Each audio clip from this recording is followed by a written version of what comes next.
Today we're going to talk about, are you as smart as the pig?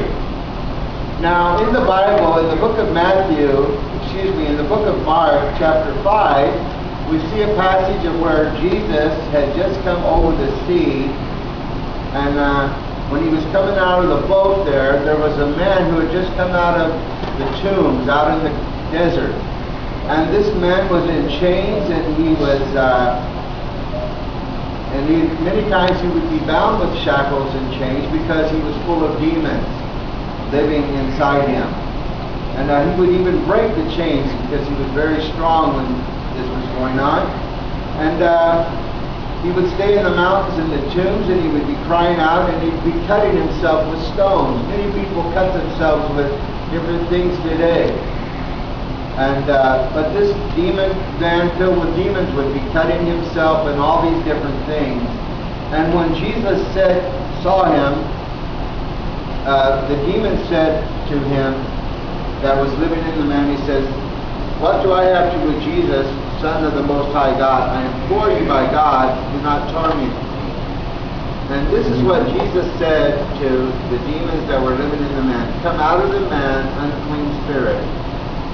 And then they asked him, the man, "What is your name?" And he answered, "My name is Legion, for we are many." So there were many demons living inside this man who was known among the people as being crazy. Okay? And the Bible tells us that in that area there was a big, large crowd of swine, which we refer to as pigs today, who were feeding. And so when Jesus cast the demons out, the demons asked permission to Jesus if they could be thrown into the pigs, and Jesus gave them permission. And then if you read further there, you find that those pigs ran down the hill and into the sea and died. There was a herd of about 2,000. I believe what the pigs are saying is that we would rather die than let the enemy, the demons and the devils, live in us. Can you see our pig? Alright? So, are we as smart as the pig?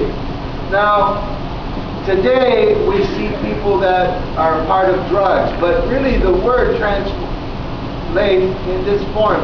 The Bible tells us not to be a part of sorcery or witchcraft. And sorcery, that word translates in the Greek to a word called pharmakia, which is pharmaceuticals.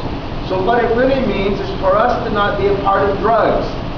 And when you and I, if we try drugs, we're really saying, demons and devils, come live inside me. I'm not worried about it. But God doesn't want us to do that thing, because if you do that, even one time, the enemy, the devil, will take over your life, and you will become addicted, and you will become a slave to it. And so, if we do drugs, it is really letting demons come live inside of us. And so we have to be as smart as the pig. The pig says we won't let the demons live in us. So if you never try drugs the first time, you'll never try drugs the second time. Can we say that?